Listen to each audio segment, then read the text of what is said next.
Hey guys, today we're going to be talking some infield fielding techniques, and basically what we're going to be going over is taking a jab step and getting around balls so that we can get our momentum going back towards first base. So this is used by all infielders pretty much except for first baseman. So third baseman, shortstops, and second baseman are all going to use this technique.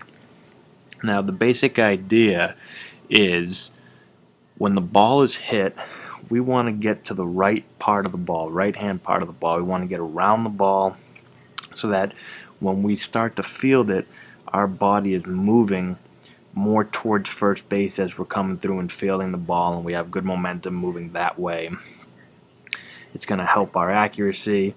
It's going to help our arm strength because we're going to have something going towards the base that we're throwing to. It's going to save your arm because you're going to use your body a lot better, and you're also going to be able to read the hops better, because it's always easier to read a hop when you have an angle and you're off to the side and you have that good angle to see the ball bouncing instead of balls hit straight at you. If you ever noticed when you're fielding the ball, if they hit a hard ball straight at you that you have to field straight on, it's a little tougher to read the hops because you don't have that good side angle to really see those hops bouncing, and then you can pick out the hop that you want and move through the ball and field it. So what we're going to talk about today is how do we get around the ball? What's the way that professional players do it to make it easier for them? And every player, if you watch Major League or advanced fielders, they're going to get around the ball. If you watch younger fielders, a lot of times they're going to field straight on, so they're going to run straight at the ball and they're not going to get around it as much. So I've got a clip here of Derek Jeter working on fielding some ground balls during spring training, and what you'll see is when he gets ready for a ball, see, he takes his little creep step here, hop. There's the hop, and you're going to see right off the bat he makes a little jab step here with the right foot, and that automatically gets him around the ball. So you can see this ball isn't hit very far. It's probably right at him, but if you watch him, if this is a younger fielder, someone that hasn't been taught how to get around the ball, what they're going to do is they're just going to come from here straight into the ball this way. So they're going to be moving towards the plate.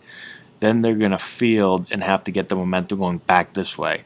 Now if you watch a great fielder like Derek Jeter or an older fielder, right when the ball is hit, he's going to immediately take that step there and get to the right part of the ball.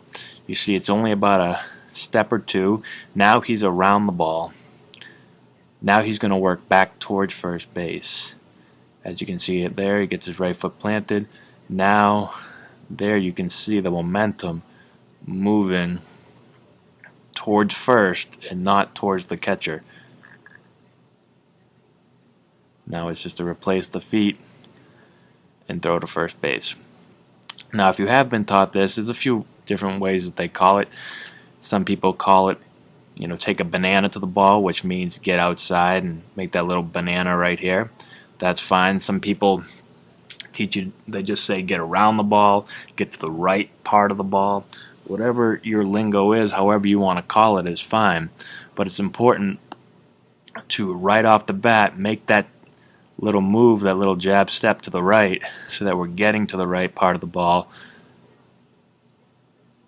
Then once we get there, we gather and we start moving back through the ball towards first base.